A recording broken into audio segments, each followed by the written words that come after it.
Good evening and welcome to the International Dyslexia Association DC Capital Area Branches webinar, Multiple Pathways to Overcoming Reading Comprehension Deficits. Tonight's program is co-hosted by DC IDA and the Reading League of DC. A few administrative notes. Please post questions in the Q&A, which will be shared after Dr. Hogan's presentation. I also want to let you know that we are recording tonight's webinar. Dr. Hogan's presentation and slides will be posted on YouTube and linked through the DC IDA website. I'm your moderator for this evening. My name is Shireen Cruz, and I'm currently serving in the role of Director of Special Projects for DC Public Schools, with particular focus on advancing our early literacy strategic initiatives.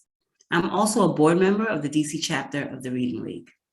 I'm excited to share this space with you, as so many of you are invested in impacting students' literacy outcomes. I'd like to share the agenda. So tonight's agenda, we're engaging in a welcome and introduction by myself. We'll start with a presentation by Dr. Hogan at 7:05, and then between 8 and 8:25, we'll have some time for Q&A, in which my colleague Nicole will lift some questions from the chat in the audience. At 8:25 to 8:30, we'll wrap up. We'll give you some information about contact hour certificates and free membership information. So please be sure to add your questions in the Q&A, and we'll do our best to address them after the presentation. Now turning to our esteemed presenter. Dr. Tiffany Hogan studies the genetic, neurologic, and behavioral links between oral and written language development, with a focus on comorbid speech, language, and literacy disorders. She teaches graduate courses in literacy assessment and intervention, as well as leading literacy change and professional issues in academia. Dr. Hogan is committed to implementation science and translating research to practice. She serves on national committees of the American Speech Language Hearing Association and is an elected board member of the Society for the Scientific Study of Reading. Dr. Hogan spoke last week to DC IDA on recent findings on the language basis of dyslexia. And that video is now posted on YouTube and linked through the DC IDA website. Now, I'll turn it over to you, Dr. Hogan. Thank you. Welcome, everyone. Thank you for sharing your evening with me during this very tricky time right now with COVID and schools and just managing everything. And here in the Northeast, we have winter to contend with as well. So between the last webinar on Wednesday and today, we had a big nor'easter, so we have that going. I'm excited to be here with you today. Let me go ahead and get my slides started. Okay. I will be talking today about the multiple pathways to overcoming reading comprehension deficits.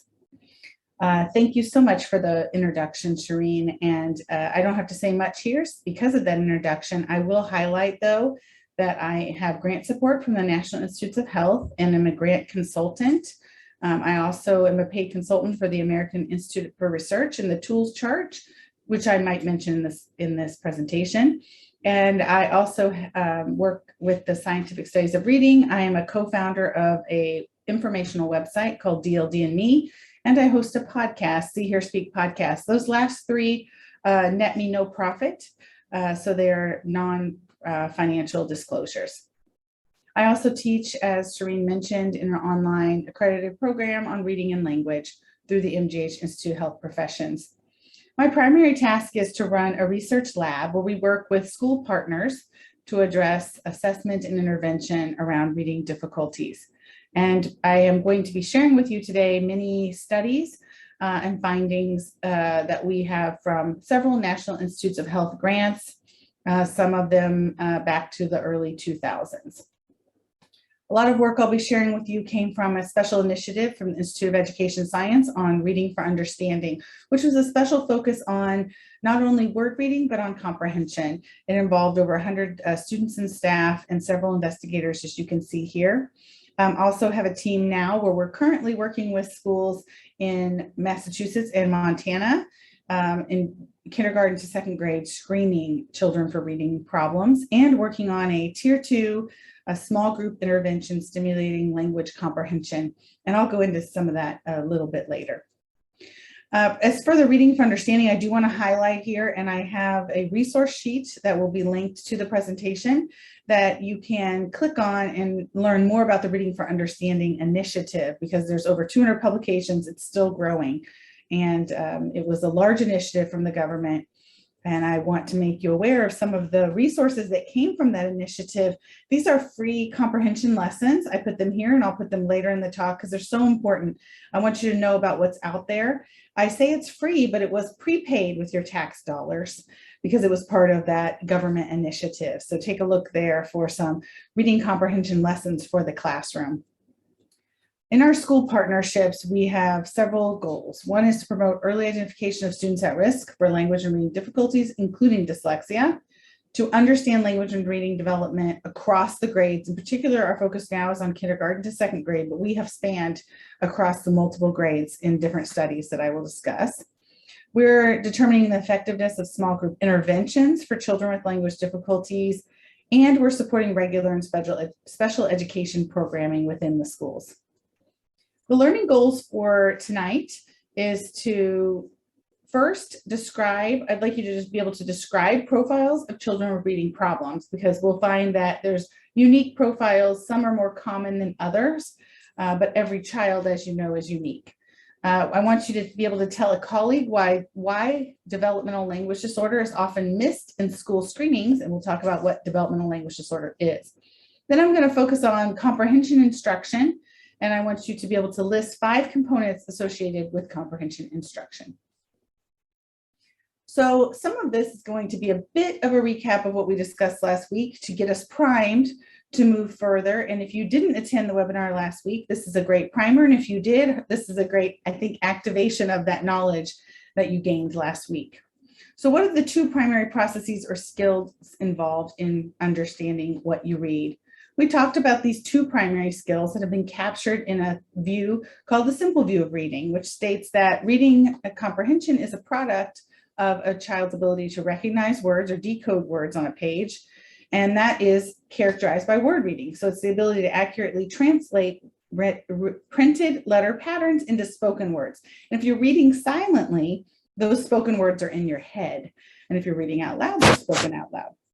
The other component that captures individual differences in reading comprehension is listening comprehension. And listening comprehension is the ability to understand the spoken language that's created by the written word. And though these skills are correlated, that they have a shared base, they are individual. So you see individual differences amongst children.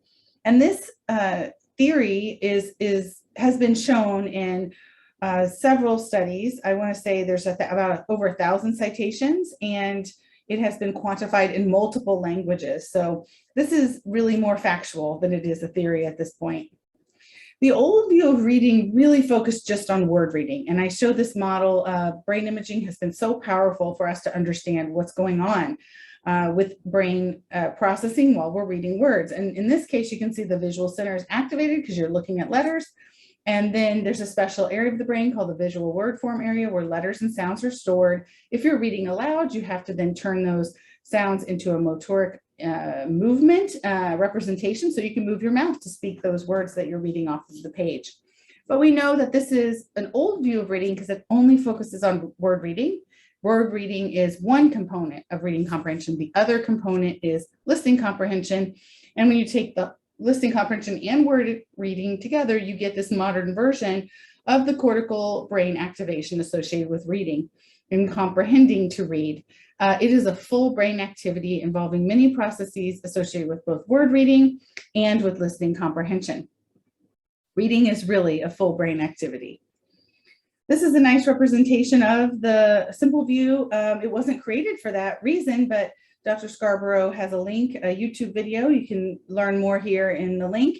And Dr. Scarborough created this separate of the simple view of reading, but it has been used as a representation. What she did is create this to capture the malleable factors, or what we can stimulate and improve in children to stimulate language comprehension and word recognition. So you can see those subcomponents. At the time this was created, which was in the late 90s, there was work on improving background knowledge, vocabulary, language structure, syntax, grammar, verbal reasoning around inferences and metaphors, and knowledge around literacy, genre, print knowledge, that then was able to improve a child's language comprehension, and word reading was able to be improved through phonological awareness, decoding, and sight word recognition. This is still the case today, and we're going to expand on these components later in the talk. But these two skills come together as a child is developing them over time, and then they improve to create skilled, accurate reading comprehension. Some of the implications in the studies I've been involved in, looking longitudinally, following children over time as they progress from pre-K to grade 3 in one study, and kindergarten all the way to 12th grade in another study. And what we found is that you can identify early a child's ability in word reading and listening comprehension. These skills are correlated, so they rely on each other, but they're separable as well. And the critical component here is that they both need to be stimulated for a child to have good reading comprehension. So what's language got to do with it? I mentioned language comprehension. I'm a trained speech language pathologist and have studied the language basis of reading for a long time in these longitudinal studies. And what we found is that language has everything to do with reading comprehension. And let me tell you how. So language is comprised of three primary components. There's phonology, and phonology is the form or the sounds that comprise of a language. If you are, for instance, in American Sign Language, the phonology is actually the individual movements that are made to capture the language. So it's the form. And when I'm talking about spoken language, the form is sounds.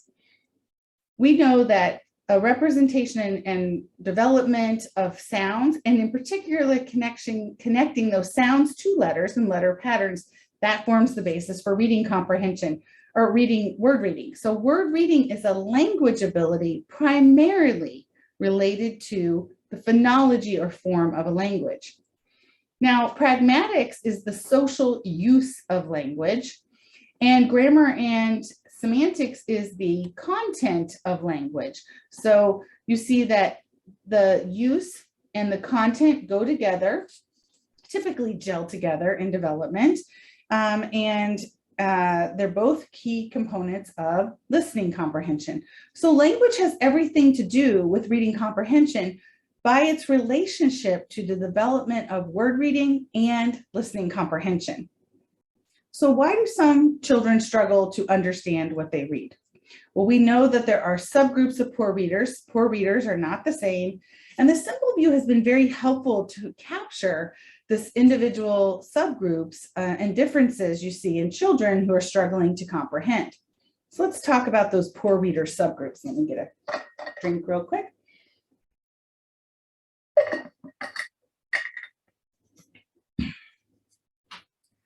Okay, so what we've done in our studies is we have measured reading comprehension in children. The way we do that is we ask children to read a passage, and then they answer questions about that passage. If they fail and do poorly on that compared to their peers, then they have difficulty in reading comprehension. Then we test them further and we try to look at the underlying cause of this reading comprehension deficit. Now, when we started doing this, the simple view was our compass. So we tested word recognition and listening comprehension, the two primary components of the simple view. Now, one hypothesis, I'm just going to have to do it. I'm going to have to talk. One hypothesis was that if a child had difficulty in word reading, they would automatically have difficulty in listening comprehension, and there wouldn't be much variation there because these abilities we know are correlated. The other hypothesis we had was that there would be some individual differences such that you could have a problem in word reading and not in listening comprehension and vice versa. As we looked at the data of individual children, what we found is that these skills of word reading and listening comprehension started to pull apart a bit at the lower end of the distribution. So if a child struggled with reading comprehension, we started to see some clustering of poor readers. But if a child was good at reading comprehension, they tended to have high word reading and listening comprehension that was correlated with each other. So the first subgroup we found were children who had poor word recognition, word reading, and good listening comprehension. And this is what you'd think of as the classic a child with dyslexia. If they are asked to read words on a page, that's difficult, but if you read the story to them, they understand it. And we know that dyslexia is really a word reading deficit. So it's a problem in word reading. That's the hallmark of dyslexia. So some facts about dyslexia that I shared last week, and I'll share again today. A person is born with dyslexia. It persists across a lifetime. It is a brain difference. It's a difference in the way they process the world. It cuts across socioeconomic status, and other disorders are often comorbid. The key deficit, or I would like to say difference, I'm going to talk a little bit about that in a moment, is in phonological or sound processing and connecting letters and sounds together. Risk for dyslexia can be identified early, and remediation improves reading. It's not a medical diagnosis. Poor word reading relative to peers can be identified by teachers, reading specialists, special educators, SLPs. IDA says that you need special training in dyslexia and assessment to diagnose dyslexia, but poor word reading is the hallmark. Better identification occurs if there's strong word reading instruction, which may seem counterintuitive, but the key here is that if you have a classroom with strong word reading instruction and a child is still struggling to read words, you have a better sense that they do have dyslexia because they've been provided the adequate instruction and they're still struggling. And there's many laws requiring early screening, as you know. I encourage you to check out Nadine Gobb on Twitter. In October Awareness Month for Dyslexia, she busts one myth a day about dyslexia. It's quite informative. The other group of children we found struggling to comprehend text were those who had good word reading and poor listening comprehension. This was really the opposite of what we saw with children with dyslexia, but it is a common profile for children with developmental language disorder. What is developmental language disorder? It is when a child or adult has difficulty talking and or understanding language. And here are some of the facts which may look similar, and they are, to children with dyslexia. So first, a child is born with developmental language disorder, and it persists across a lifetime. It cuts across socioeconomic status and other disorders. It's a brain difference. It's a difference in the way you're processing the language around you. The key deficit, though, for children with DLD, their key struggle is in vocabulary and grammar learning and use. Whereas with dyslexia, the key struggle is in connecting those letters and sounds.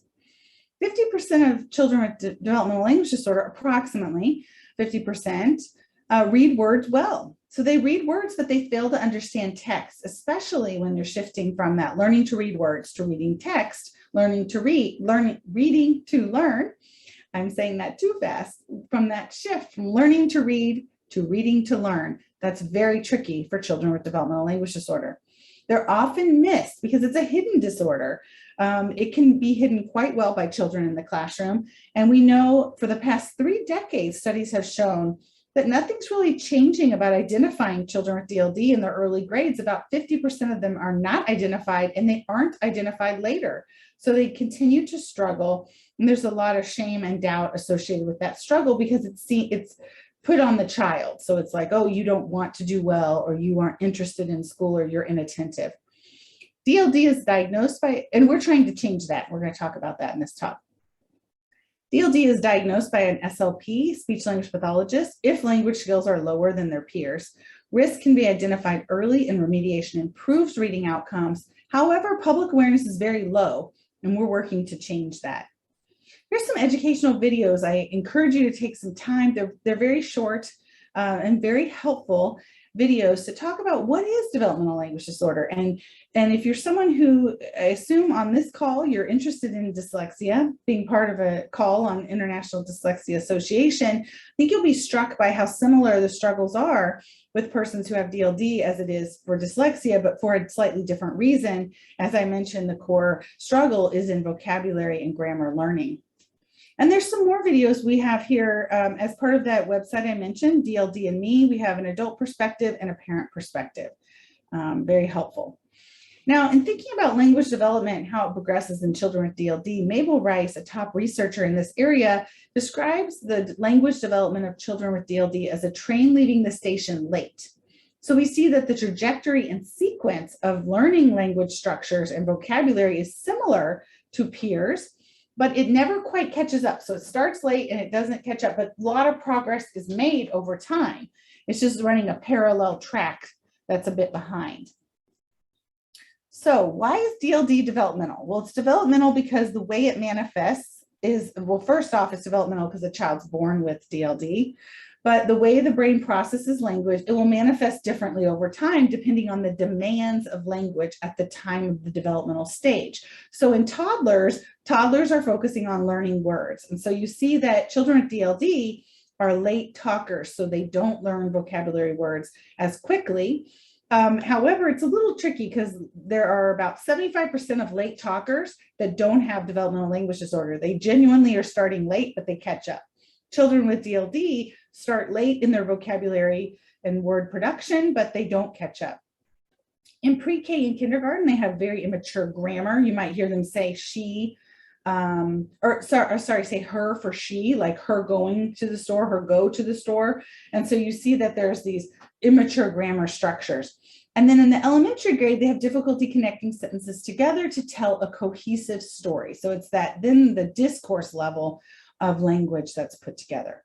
So why isn't DLD a household name? You may be surprised to learn that it affects about 1 in 10 children and has the same prevalence as dyslexia. So why is that the case? Well, I would venture to say there's several reasons. One is that language is hard to explain. Vocabulary learning, grammar structures, complicated and not readily understood by the public. Language difficulties are easy to conceal and misunderstood. So what we hear with children who have DLD when parents come to us is that we hear, well, they're shy. They don't prefer to talk. They let their brother or sister talk for them. There's a lot of parent shaming that can go on with language problems. And that happens with dyslexia as well. But what it is that it would be like, well, you don't talk to your child enough, or you don't read to your child enough. And it's not an acknowledgement that there's a brain difference associated here. Also, these children can be called inattentive or not academically focused. Language development is not well understood. So we see that, it's not obvious necessarily to the public how language is supposed to progress over time because there's a lot of variability. And as I mentioned, late talkers really confuse the matter because only about 25% of them go on to have DLD. So having a child who's starting out slower in language development doesn't automatically mean they're going to have a problem over time. And it's also been called by many names, which is also very confusing for public awareness. I wrote with my doctoral student, Wendy Georgian, we wrote a short article for the DLD and Me website to talk about all the different terminology. And Dorothy Bishop has mentioned this as well in several studies that she's worked on, is that you have, these children have been referred to as having developmental aphasia, primary language impairment, specific language impairment, language learning impairment.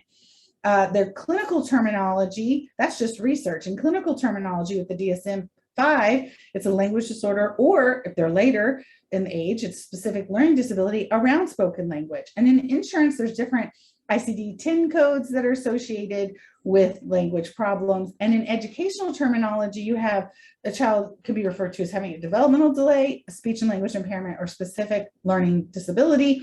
And this differs across time. So typically in the early ages, they're said in early intervention to have developmental delay to qualify for services under IDEA, or in the early elementary, it's speech and language impairment, and later specific learning disorder or disability. So there's also a campaign called Rattle, Raising Awareness of Developmental Language Disorder. It gives facts about DLD. It's been translated in actually well over 20 languages now, because in every language studied, you find individual differences in language learning and brain differences, and you're going to find some children who struggle. The DLD and Me website, as I mentioned, has lots of different articles about DLD and about language development. So this is working memory and developmental language disorder, connections between spoken vocabulary and reading, what is a neurodevelopmental disorder, school achievement, the value of a label, differences between DLD and autism, social impact. So there's lots of different short articles that have been written by members of the team on the board for DLD and Me. Our inspiration is IDA and what IDA has to serve their membership, and that's part of what we're inspired by, is to provide these resources for families of children with DLD. And we've had Developmental Language Disorder Awareness Day in 2022. It's October 14th, and we've lit up monuments all over the world. Even the Niagara Falls was lit up in yellow and purple, which are the colors of DLD. I have a podcast. I have several episodes devoted to DLD and learning about DLD. So in terms of language, I mentioned that phonology is the core of word reading development, and children with dyslexia have a primary deficit in phonology, in particular connecting letters and sounds. Children with developmental language disorder have a primary deficit in in vocabulary and grammar. So in terms of the simple view of reading, children who have problems in word reading have dyslexia. Children who have problems in listening comprehension have developmental language disorder. But here's a critical component of this. About 50% of children with dyslexia have developmental language disorder. And that means about 50% of children with developmental language disorder have dyslexia. So this is critical for both people interested in developmental language disorder. They need to understand about dyslexia, and people interested in dyslexia need to understand about developmental language disorder. I've written an open access article with a colleague called Understanding Dyslexia in the Context of Developmental Language Disorder, which goes over what I just mentioned, all of those slides. It really digs deep into the research behind everything that I have discussed so far. Let's talk about individual differences in children with dyslexia and developmental language disorder, and just children in general have reading problems. Think right now about a child who has a reading problem. How would you describe them based on your experience? I want you to think about that for a moment before we turn to individual differences. When I think about individual differences, I'm going to date myself here a bit, but I think about a tuner where you can have lots of different abilities and you have, more or less of those abilities. So I'm going to describe individual differences in children with reading problems based on this model of a tuner, to think about the cognitive linguistic abilities and think about what we measure in childhood and how that would impact a child's reading ability. So this is really grounded in neurodiversity. Neurodiversity was coined in the 1990s by an Australian sociologist and American journalist. So it really captures variation in human brain. It's a term that's about variation in the human brain in cognitive, linguistic, social, emotional skills in a non-pathological way, meaning that just because you have a difficulty in one area doesn't mean that that is something that needs to be fixed fully. It's an acceptance that neurodevelopmental disorders are not inherently pathological. It's the expectations that society places on people that determines if they have a quote unquote disability. So for example, in children with dyslexia, they have difficulty, the way their brain is processing language, they have difficulty connecting letters and sounds. That difficulty is described as a disability or a deficit in our culture because we are a literate culture. So we require children and adults, the way we part of our communication is by letters and sounds and reading. If we did not have that requirement, then we may not even think about having a difficulty in letter sound connection. So for example, I'm not a good artist. I actually like to draw and I like to paint, but I'm not good, quote unquote. And I think my abilities would be counted as pretty low.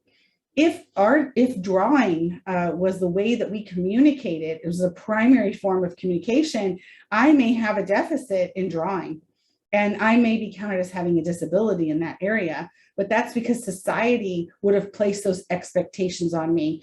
And neurodiversity has really picked up in the autism world, really lobbying for individual differences and thinking about not having those individual differences as a disability, but thinking about society being more accepting of those individual differences that don't change over a lifetime, meaning that the brain's processing, in the case of autism, the world differently, and that instead of trying to change those processes to make them quote unquote better, we should be more accepting of those brain differences and what they can bring to the table. So I walk a fine line here because I'm not saying that there isn't a problem that we need to address in children with dyslexia, because we do want to improve their reading skills to make them literate and they are able to access print in our society and function better that way. But I do think we have to be careful in thinking about someone having a disability when the way the brain is processing the world around them can actually be a benefit in some ways. So let's think about the cognitive linguistic fingerprint that a child has, because every child is different based on a multitude of skills that they bring to the table. So I'm going to give some examples using these commonly assessed skills: semantic syntax, word reading, executive function, speech production, nonverbal IQ, and social skills. And what you might see in this case would be, this Oops, is an I'm so example of sorry. Looks like I have something left over from another slide here. So what we're going to see here is with DLD, the primary problem that they have is processing vocabulary and syntax, so semantic syntax. And we see that they might have a variable other abilities there, but they're maybe not qualifying as a difficulty.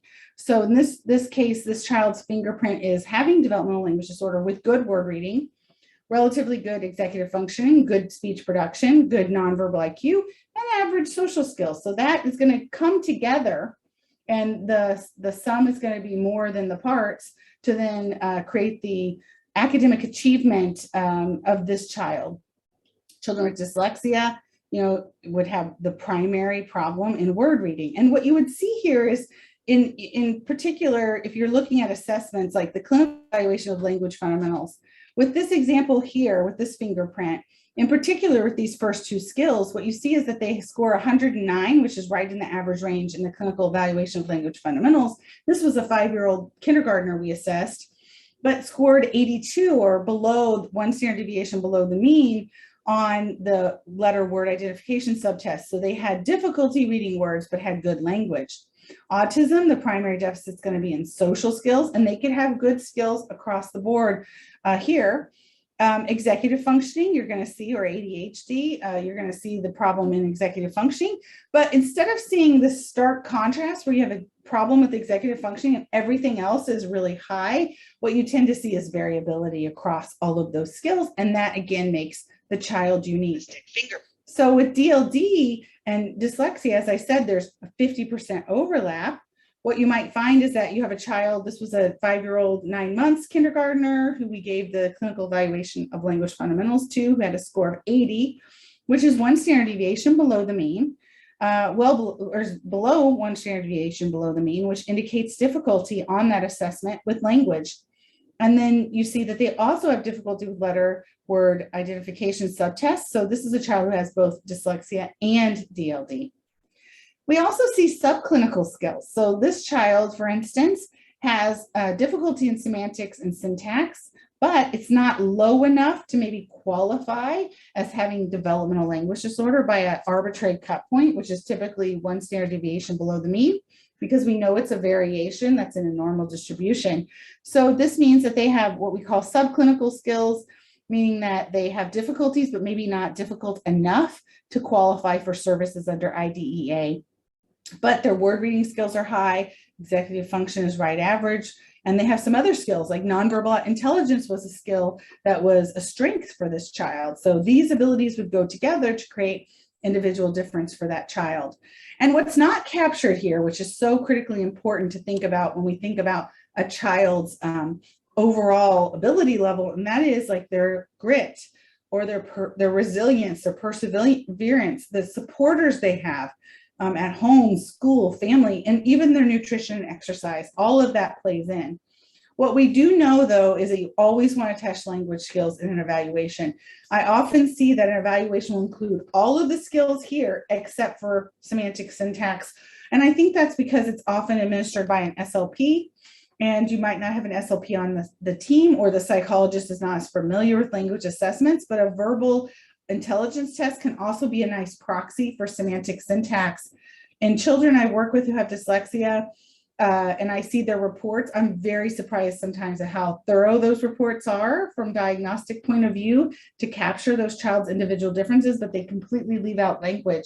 And that can create some frustration later when you remediate word reading problems and you're still left with a child who's struggling to comprehend and it's not clear why. So think about it where you are, or a child you know, where are they on this scale? So everyone has a cognitive linguistic fingerprint. Everyone has individual differences here. And you might think about your own self and where you fit and how that goes together to create who you are as an individual. So our take-home messages about individual differences, as we know, no two children are the same. Although they will have problems in either word reading or language comprehension if they're struggling with reading comprehension. Reading problems are in a continuum, so you have mild to severe. So it's not only whether you have difficulty in one or the other or both, but it's where do you fall on the severity continuum. Comorbidity is common. So if you have ADHD, it's more likely you would have a different type of struggle. If you have DLD, it's likely, it's just a likelihood ratio. So it's not for certain, but it's likely that you would have multiple difficulties. And children with reading problems have individual differences in their cognitive linguistic abilities, working memory, and personality traits that will impact their response to treatment and their long-term outcomes. And I think us as professionals and parents, it is our job to make sure we're really trying to capitalize on the child's strengths as well as helping them to overcome some of their difficulties to better function to their full potential in society. So we want to describe the profiles of children with reading problems. That is my learning goal for you now, is to be able to describe some of those profiles that we've just discussed, like dyslexia, DLD, autism, executive function problems, and how they go together. And now I'm going to turn a bit to developmental language disorders again. And I want to talk a bit about why children with DLD are often missed in school screening. Why is that the case? It has to do with the complexity that I've neglected to mention so far. The simple view is actually not so simple because reading changes over time. So what we know based on our longitudinal studies is that if you ask a child to read a passage and answer questions associated with that passage, that's reading comprehension, the child's ability to read words in the early grades is going to be your predictor of whether they're able to answer those questions. So if a child's able to read the words, the text is simple enough in the early grades that even if they have struggles with listening comprehension, they tend to be able to answer those very basic questions. Later on, however, it changes to where it's really listening comprehension that drives individual differences in reading comprehension. So those passages become more complex, but word complexity doesn't always increase in the same way. And so if a child hits a certain threshold of word reading ability, then they're able to read the passage enough to then use their listening comprehension skills to be able to comprehend the passage. But if you're a child who's struggling with listening comprehension, those later passages are even more difficult for you because even if you can read the words, the language is more difficult. And we've quantified this as, here's an example of just one paper we've used to quantify this. And that is, you see here, the numbers represent grade 1, 2, and 3. So word recognition explains the differences in reading comprehension. 0.8 in grade 1, listening comprehension is 0.2. So 1 would be the highest. It never quite gets to 1 with these regression models and beta weights, but that would be the highest. And then you see the shift over time, and these are the same children. So you see the shift occur, grade 2, it becomes 0.48 and 0.57 for listening comprehension. So it becomes more equal. And then you start to see that shift occur. And this is quantifying that shift from learning to read to reading to learn, because later on, it's really about listening comprehension ability. It starts to see that shift 0.6 and then it goes from 0.8. Well, why is this? So let's look at the passages. As I mentioned, what is the language abilities required to comprehend these passages? So if you were at the last webinar, I used this example in passage comprehension for grade 1 from the Woodcock Reading Mastery Test revised. The child's asked to read the sentence, "The boy has a cap on his," and then fill in the blank. There's a picture of a boy walking with a cap on his head. So they have picture support as well. But the child is asked to think of the word that goes here. And this is a proxy to how well they're comprehending the passage if they're able to put in that word. Now you can see here that the language required is pretty basic and you have a picture support. Now let's hop up to grade 4. There's no picture support. And if they have to read passages like "The can of paint is nearly full," Susan will, let's see here, I've got your pictures over it. We'll use it to blank the wall and paint and cover are correct. Another one is as soon as Tony tried to say anything, he would feel the other children looking at him, his face would get red and the blank wouldn't come out. So there's different answers there like words, truth, sentence, question. So you can see that if you have a basic level of word reading, you might be able to read these words, but you have to have some good language skills to be able to fill in the blank. You have to have some knowledge, you have to have vocabulary and some knowledge of grammar to even know what would fit into those blanks. So reading changes over time, and that has an impact on what is captured in the early grades. So in the early grades, the primary task of reading is really learning how to read words. So that's what's tested in the early grades. So what we do with the tests that are out there now, looking at word reading, reading fluency, letter sound connections, we're capturing children who have dyslexia if it's done correctly and systematically. We catch children who are at risk for dyslexia or have dyslexia. And by the nature of that, we catch some children who have developmental language disorder if they happen to have dyslexia as well. But we do miss out on those children who have developmental language disorder because we're not testing language, we're testing word reading. And I've written a paper with my mentor, Hugh Katz, called Dyslexia, an ounce of prevention is worth a pound of diagnosis. And the same thing can be said for DLD. If we catch them early, we can provide some intervention. And here's the windows of opportunity we outline in that paper. And this counts for children with language comprehension problems too.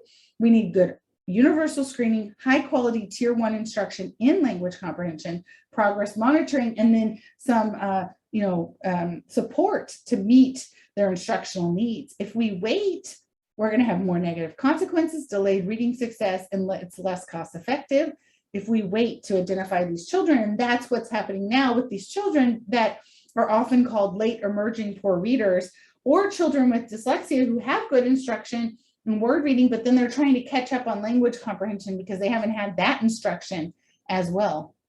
So we really have this process of making sure we have strong evidence-based classroom instruction in tier 1. We screen in tier 1. We have quality small group support, and we have progress monitoring at that tier 2. And then we have IEPs or individual education plans for those who need it, and that requires some diagnostic testing. Right now we see this primary focused on word reading, but we have to capture language comprehension as well, because it's critical that we determine, who has risk factors for language problems and who needs further assessment. So we have this model here. Oops, I'm going to go to, hold on a minute.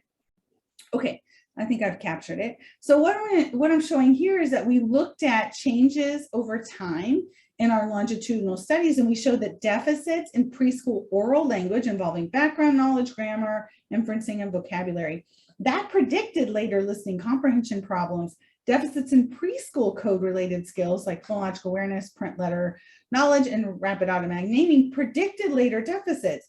Now, just because this was a prediction doesn't mean we can't intercede here and we can improve these skills to change the trajectory of these children. So if we catch them early and provide them the appropriate instruction, we can actually see the change in their trajectory and they make improvements over time. But the problem is that we see a focus primarily on those code difficulties right now, and that's great. And the laws are focusing on dyslexia, and they should. We're trying to build an awareness of developmental language disorder, another problem that children have that impacts reading comprehension that is related to dyslexia because it's a co-occurring deficit, and it also needs its own screening in and of itself. So why is it DLD caught earlier? Well, first, there's a myth that language screening are time consuming, but there's not a lot. There's several, especially emerging language screeners available that are quick and easy to give. Another myth is that language screeners are not reliable, but there has been lots of great work done to create reliable screeners of children in kindergarten and higher grades. The other thing I run into is that schools will say, well, they're already screening for language when they screen for word reading, and that's not true. Word reading is word reading screening, and language comprehension is a different set of screening. So I have an article with my colleague, it's open access, called Call for Language Screening. If we don't look, we don't see. So if we don't look for language comprehension deficits, we will not find them, but they do exist and they will emerge later. So here's some resources for selecting some good screeners in word reading, in language, and also the tools chart that I mentioned, which has been a decade-long project funded by the government to assess the tools and assessments that are out there now. So now I want you to be able to tell a colleague why DLD is often missed in schools based on what we've talked about so far. And that is our second learning goal. So our last one is to think about language comprehension instruction. So how do we stimulate language in the classroom, or if you're working as a clinician or a special educator in your clinic room? Well, first we know that the evidence-based instruction for word reading is very clear. It has to be systematic and cumulative instruction in word reading with a logical order that builds on learned skills. We have to have explicit instruction with clear examples and explanations. And we need diagnostic teaching, which accounts for the child's individual differences there. And so the IDA has a fantastic fact sheet about effective reading instruction. We also have to focus on social emotional acceptance. I love this article by Gabby Schlickman and Boucher and Evans, and they talk about moving from a deficit remediation model to a capacity building model. So learning to enable rather than disable students with dyslexia. And I interviewed them on my podcast. We talked about neurodiversity, label stigma, and universal design for learning. So I recommend take a listen if you have time and look at those resources, because I think that's another important part of what we need to do when we're working with children with dyslexia. Now, when it comes to listening comprehension, we've found 5 key malleable factors through our work in the Reading for Understanding project. And they are higher level language skills, inferencing, comprehension monitoring, text structure knowledge, and 2 what we call foundational language skills in vocabulary and grammar. I've written about this in an open access article called Increasing Higher Level Language Skills to Improve Reading Comprehension with my colleagues. Again, access to lessons. Everything I'm going to be talking about has been captured in classroom lessons for pre-K to grade 3. And then there's also work in middle and high school as well. We're also taking these lessons that were created for the full classroom, and we're now testing them out as a small group intervention for children who fail language screeners.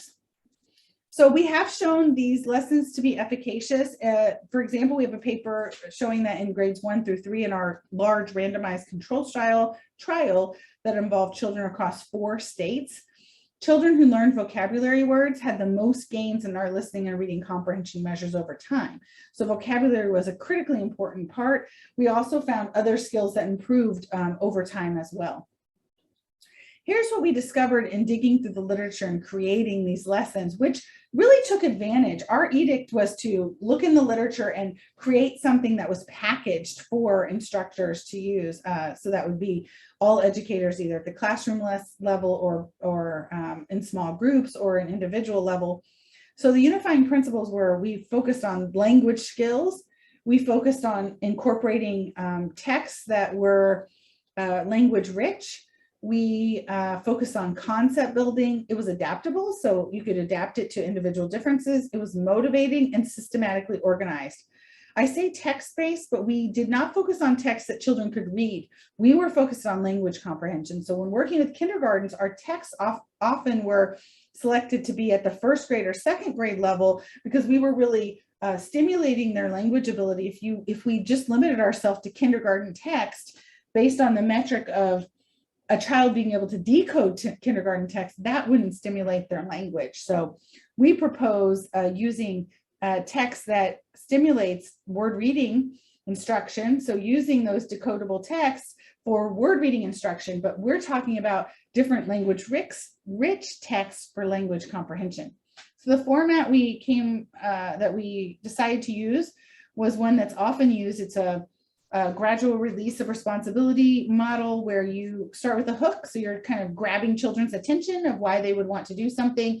Then we have the teacher do it. So that's the I do, a we do, where you do it together, student and teacher. And then the you do is independent practice, and the close is what wraps up the lesson.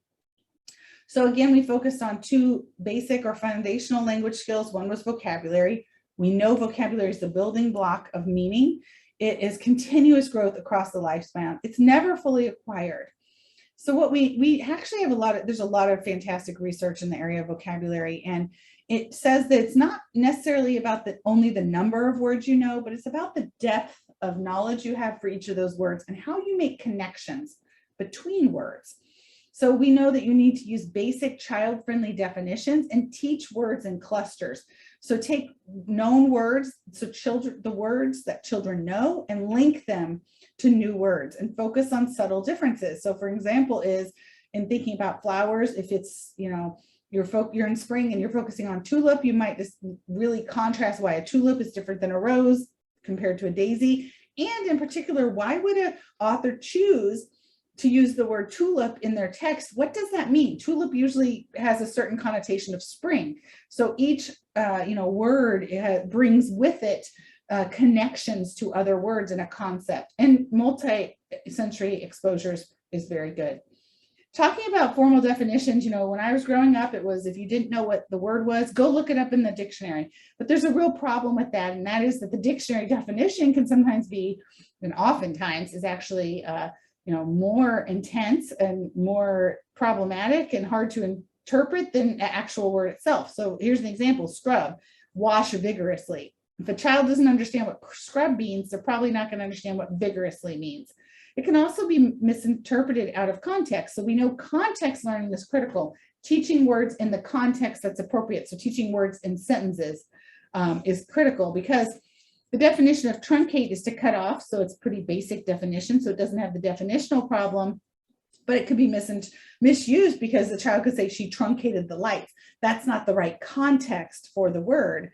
And we know when thinking about vocabulary, there's really no true synonyms because you always choose a certain word. For instance, if you saw something white that came across a room, you would probably call that a ghost, but you could call it a spirit. But the reason you might call it a ghost is because of how it looked. And if you say ghost, that's going to have bring different words to mind with it, connected words than the word spirit. So there's no true synonym in this case because words are higher frequency in certain contexts. We also know there's contact learning. Beeman's done some really interesting studies on contact learning related to connecting words together. So the word foot isn't related automatically to the word cry. Cry is not automatically related to the word glass. But if you say the word foot, cry, glass, it activates the word cut because it's the intersection of those three words. And that's the vocabulary connections that children use when they're comprehending text. And so we call this point of learning, of contact learning.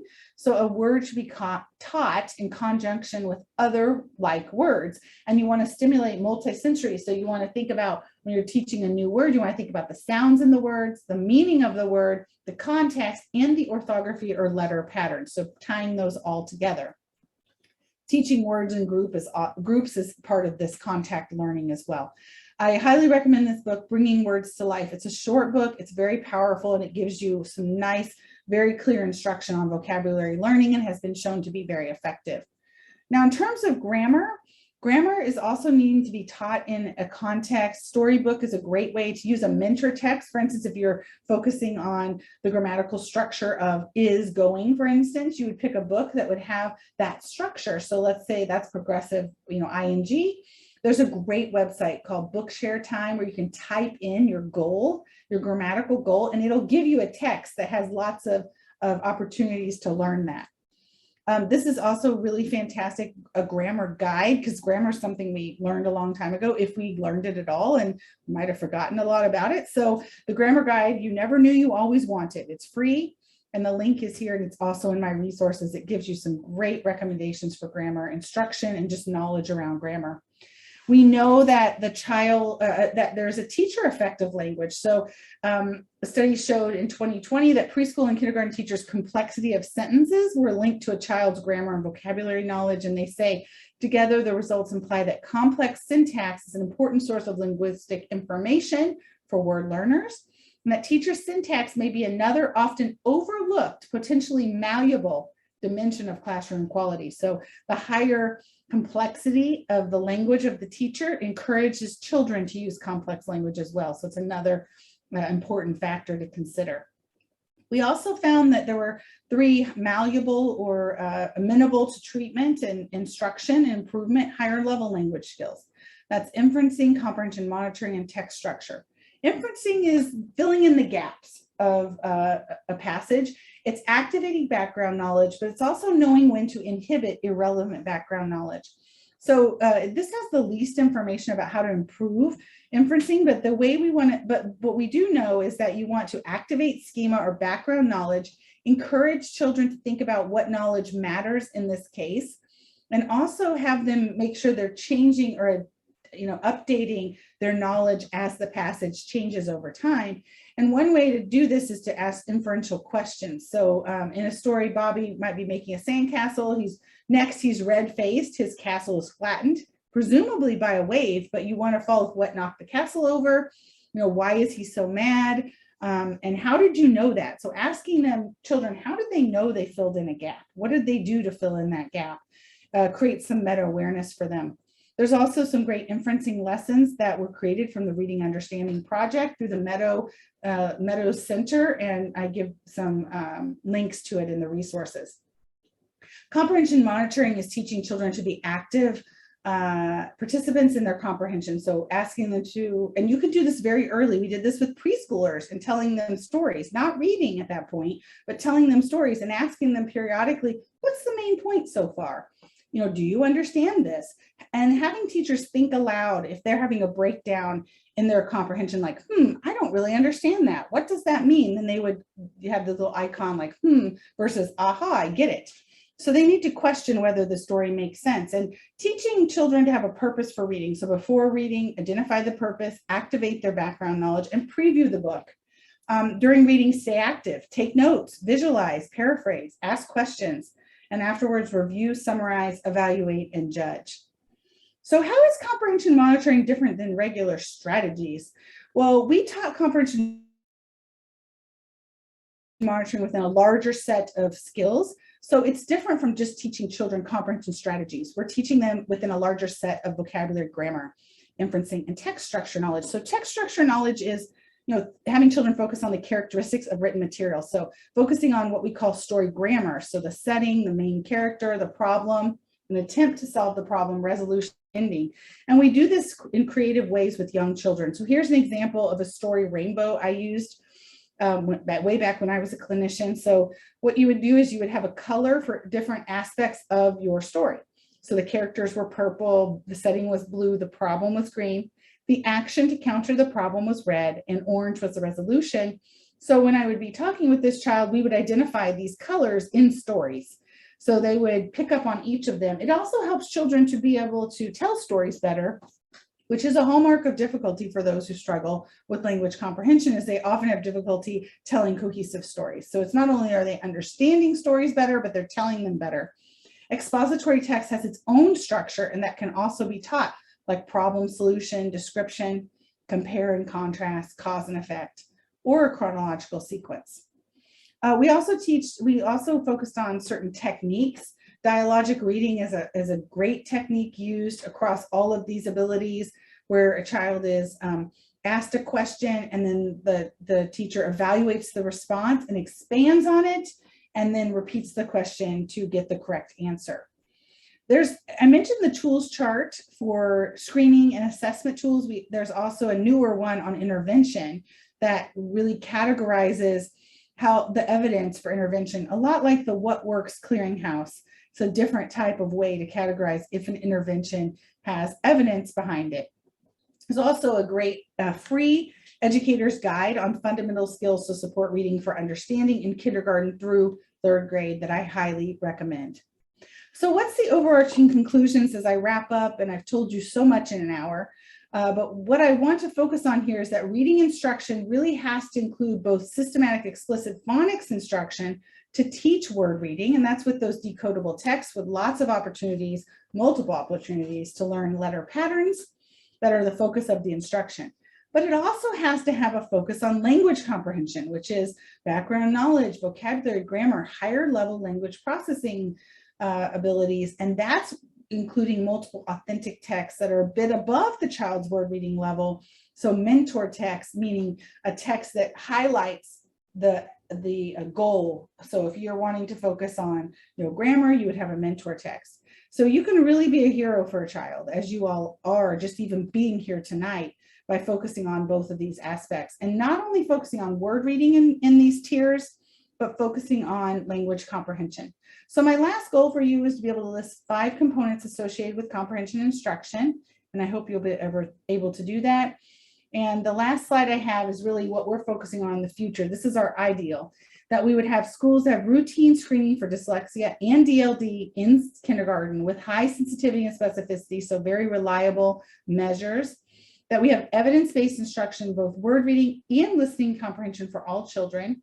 It's developmentally appropriate instruction across the grades, and that we build an understanding of neurodiversity in the classroom so that children with dyslexia or DLD don't feel ashamed of the struggles they have, but instead feel empowered to discuss their individual differences and how they impact their learning over time, and in particular, the strengths they have in the classroom.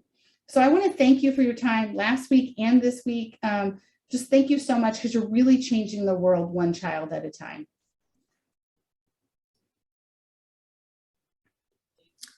Thank you so much, Dr. Hogan. That was really informative, and I really appreciate all that you've shared with us.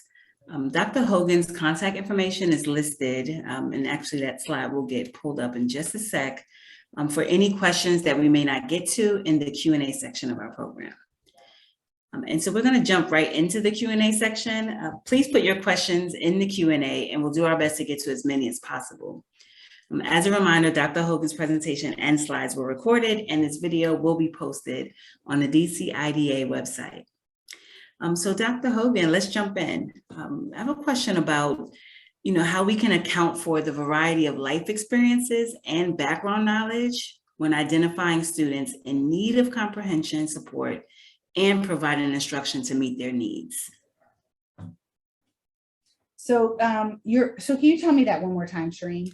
So yeah, of course. So how can we account for a variety of life experiences and background knowledge when we're identifying students in need of comprehension support and providing instruction to meet their needs? I think that's a great question. First off, tests unfortunately are inherently biased. So I think the first step is that tests have to do a better job of making sure that they're not biased against against children who have different backgrounds, cultural backgrounds, and even backgrounds on what they're exposed to. Because I will say that what we know with developmental language disorder, for instance, is that it doesn't take a lot of language stimulation for children to pick up on the language structures they need. But if they have a developmental language disorder, you're going to see those differences. So it really is immune to high and low language stimulation. So I see children with developmental language disorder that have very high language stimulation, and I see them that, and they're still struggling, and I see those that have low language stimulation that don't have developmental language disorder. So I think first we have to not equate the richness of background knowledge to having a problem in processing language. So I think test creators have to do a better job, and we have to make sure that we're not counting against a child for the lack of knowledge they might have. It was interesting when I was in Arizona as a professor. I would give an assessment where they looked at a cactus, and they had to say cactus, and that was how they got the vocabulary word right. Where I was in Tucson, Arizona, it was a picture of a saguaro cactus. So they didn't say cactus, they said saguaro. That was counted wrong on that assessment, believe it or not, even though it was totally correct. But that's because that assessment didn't account for differences across the United States and what that representation might be for that child. And that's just one example of many we can use. So I think test creators have to do a better job. But I also think that as clinicians, we can be advocates and realize that if a child's scoring poorly and that that's in line with their background, then that should not be counted against them. And there can be some adaptations there. I think also in instruction, we have to include books and words that matter to that child and their background, especially books. Books have to represent the child and their background. So as a teacher, having a multitude of books on the shelf, I love this website called Maya's Book Nook. It's also in the resources that I give out, but it is a great way to make sure that you have a diversity of representation on your bookshelf, because every child should be represented, not once and not only one time in a certain month. They should be represented in books in their classroom all the time. And it should be more than one book. So we need to make sure there's better representation about their experiences so they can bring that background knowledge and feel good about it. And everyone benefits from that. Thank you for highlighting that. I think so amplifying the role that bias plays in assessment is really critical.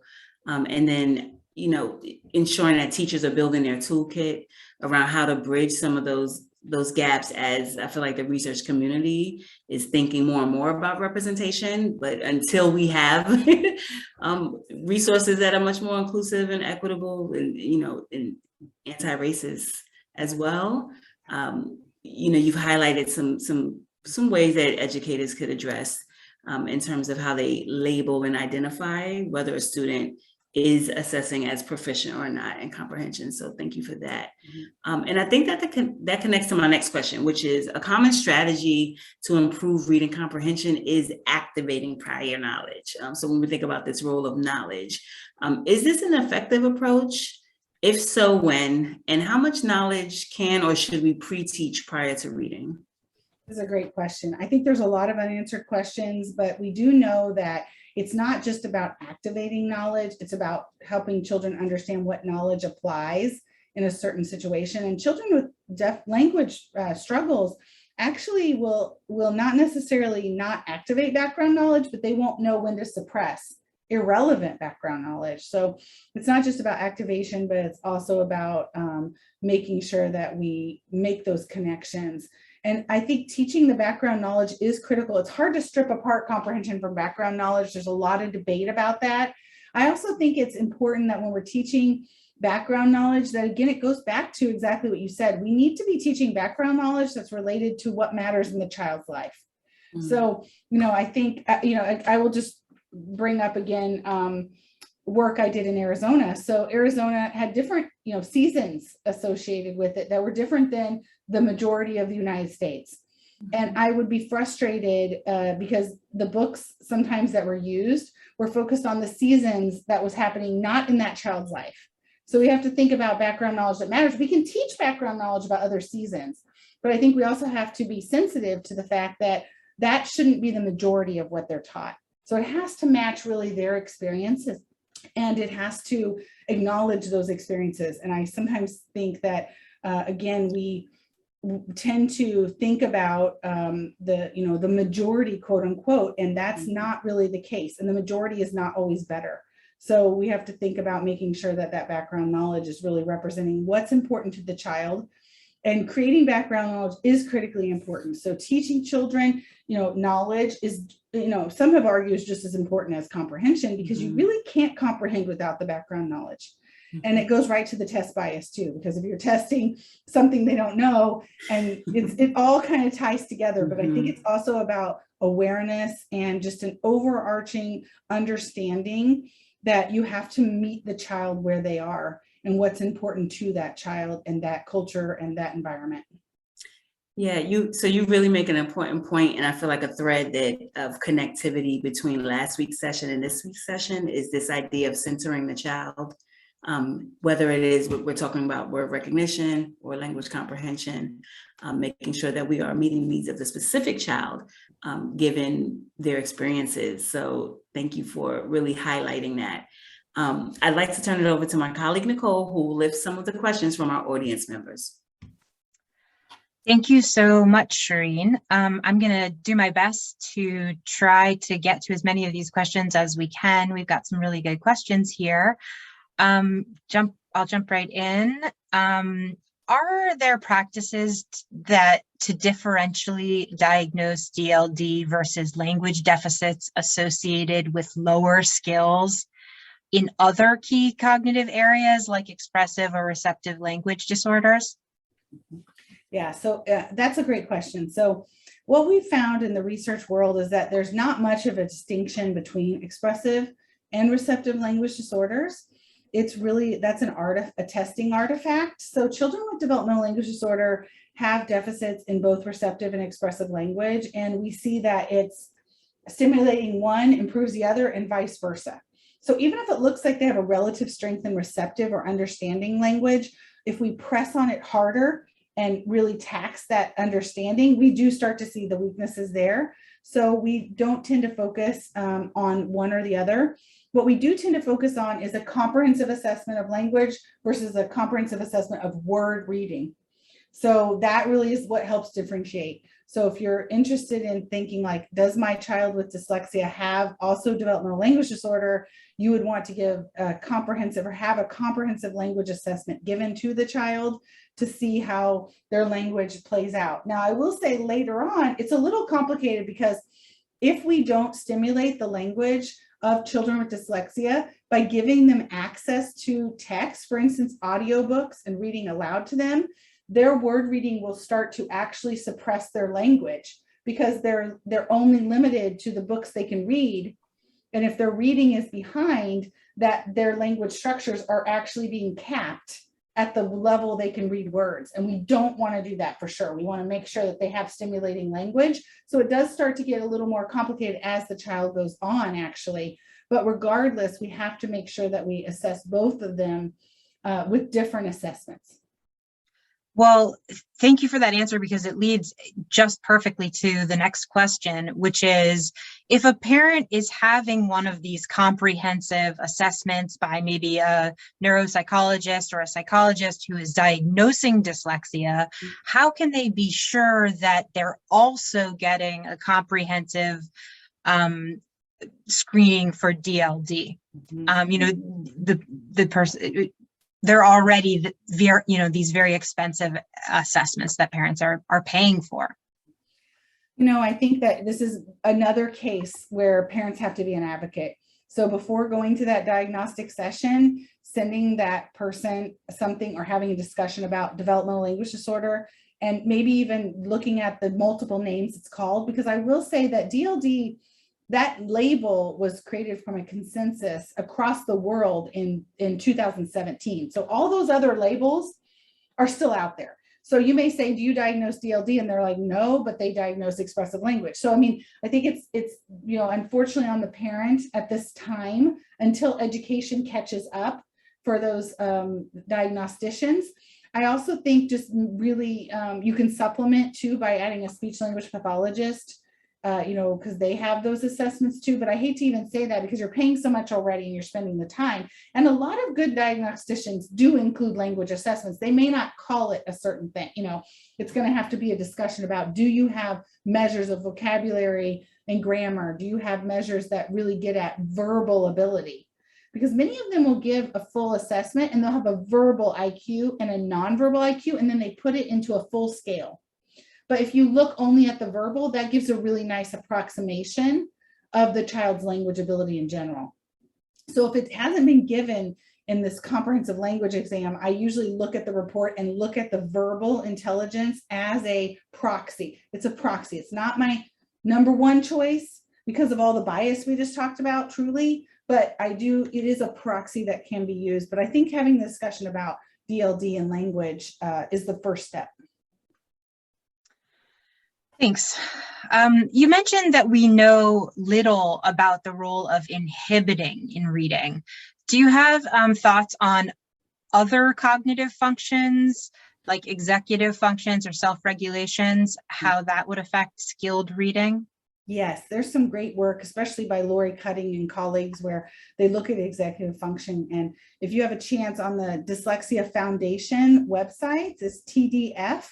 There's lots of webinars about executive function. There are absolutely impacts of executive function deficits on reading comprehension, but it's interesting because they play out differently than what we see with language comprehension deficits. So it's more, it does have to do with this inhibiting, but it also can be losing track, for instance, of where you were. That's different than not knowing the vocabulary words, but you're like, you get veered off track. So yes, there are some impacts that I think are really important. And that's why I tried to include that in the cognitive linguistic fingerprint, because all those abilities I list there are shown to impact reading comprehension. So all those abilities need to be accounted for. And the more that you can consider those abilities in your intervention and training of students, the better their reading comprehension will be. Thanks. I'm going to ask this one because this is something that has come up for a number of my clients. How can we tell if a student is having comprehension issues or if they are an English learner and that is what the issue is? Yeah, totally. This is a real a problem that needs to be worked on in the research world too. So what we've been doing is we look at the change over time as opposed to one measure. So for instance, if you look at a child's language ability, let's say in the fall, and you know that they're learning English and you're testing English, then what you'd want to do is give them strong language instruction and then look how they do in the winter. Have they made improvements? It's really the improvements in English learning that's going to predict over time how well they'll do. So you can imagine there's a child, two children start at the same low English proficiency and they receive the same good instruction. And then one goes up in the English proficiency and one stays the same. The one that stays the same, you're going to be very concerned about. Now, I will say I'm a pragmatist, so the ideal would be to test every child in their native language. I work with districts that have 80 languages, and there's no way certain tests are going to be created, and they're not going to be valid. So I try to think of ways that are going to be acceptable and cost-effective for determining these skills. For Spanish, there's a lot of great measures out there now, so I think we just need to test their Spanish. And I think we're getting some more of those even in other languages, but for 80 languages to do that, that's very difficult. And I just think it's paralyzing. So the key would be to look at changes over time and not just take a snapshot of their English language learning. Now, having said that, we in our tier 2 intervention, we take those English language learners into tier 2, knowing that they likely don't have a neurobiological difference in language learning, but they could still benefit from the extra stimulation. So I think at that point, that's a label issue. Like, can you benefit from extra stimulation, but you don't have a quote unquote disability? We have a couple of questions actually about using initial screeners and then what comes next. Mm-hmm. So, you know, a couple of people have mentioned districts using certain screeners either in the early grades, or they'll use a screener, but then after that, they don't have an appropriate diagnostic assessment.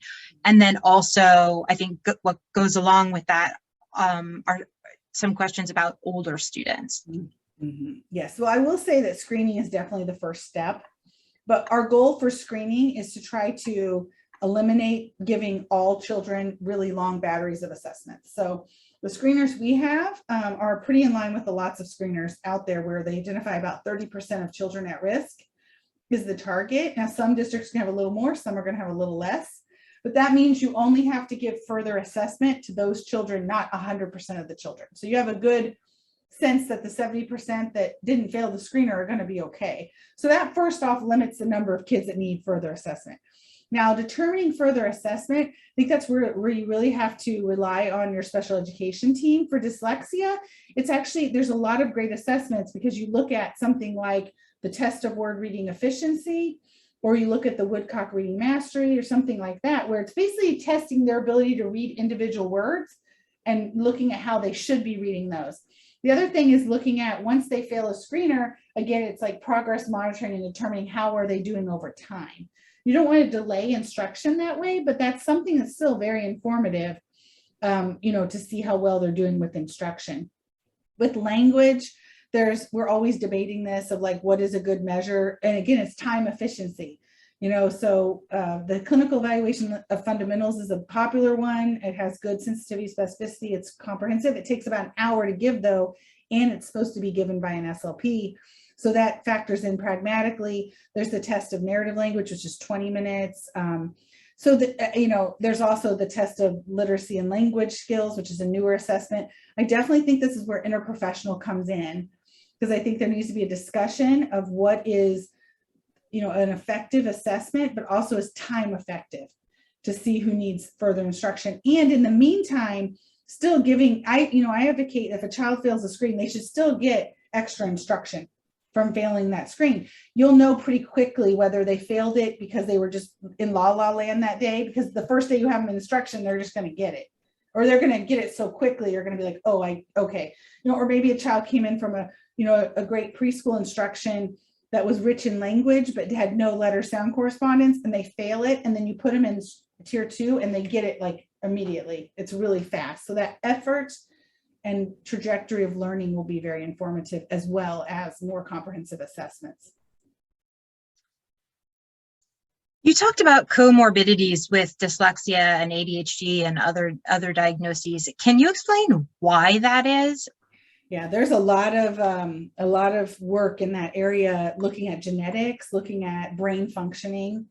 And I think it has to do, well, I'll tell you the consensus right now is it has to do with some genetic variations that tend to co-occur.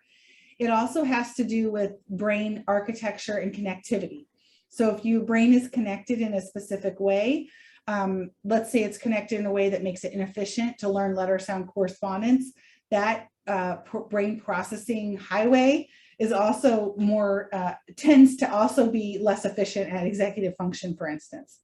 It is more efficient in some things like holistic processing. So it really has to do with the brain architecture, but it is an open question of why that is the case. Do you have recommendations for building the listening comprehension skills for students with dyslexia who maybe are reading less text?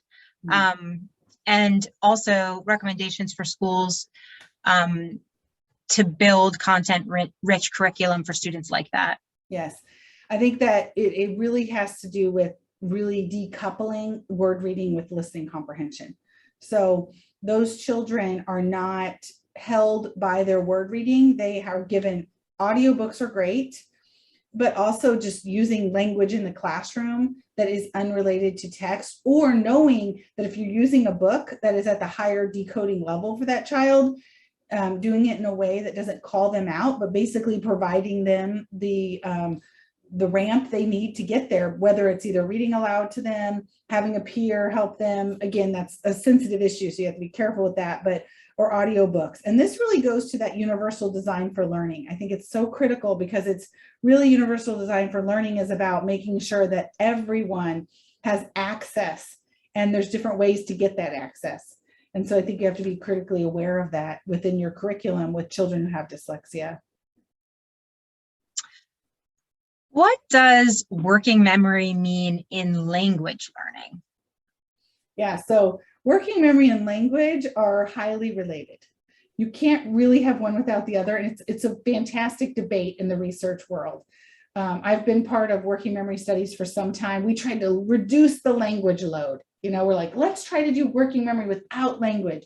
We did a pretty good job, but it's very hard because if you're going to do sounds, for instance, you know, sound, phonological working memory has to do with sounds.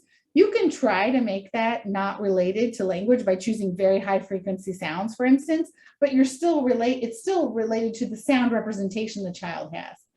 Or if you do memory for words, for instance, how do you do memory for words when words could be, you know, vocabulary could be limited? Well, you try to choose high frequency words or words that children learn early on, but that's still individualized to the child. So working memory and language are very highly connected, and they're difficult to tease apart. What we have found, though, is that it's similar to what I talked about here. There's multiple working memory paths to language problems and to language strengths. So working memory has, you know, what we know is it has 3 primary components, which are executive functioning, which is more of the kind of attention and, you know, switching tasks. It has phonological memory, which is sound related. And then you also have visual spatial memory.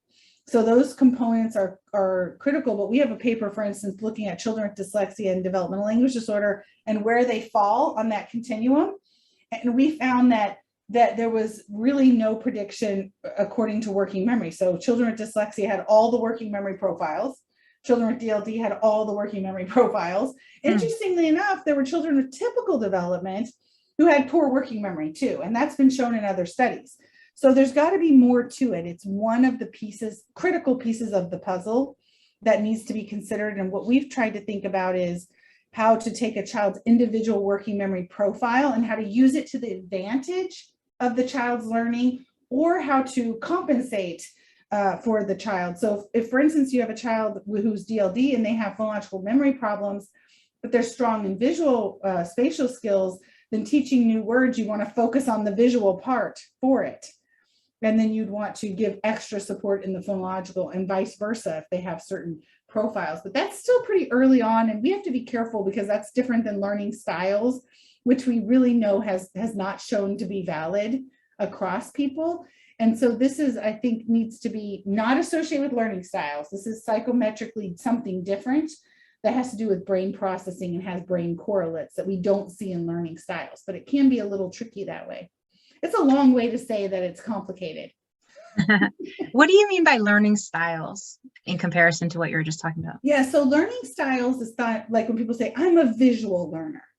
That hasn't played out in terms of having valid measures of that and how that really plays out. What's really shown is that we all need to have all the modalities, right? So all of them, and it's not just like one or the other, even though, you know, everyone likes to say there's a certain type of learner, it hasn't really panned out in measurement.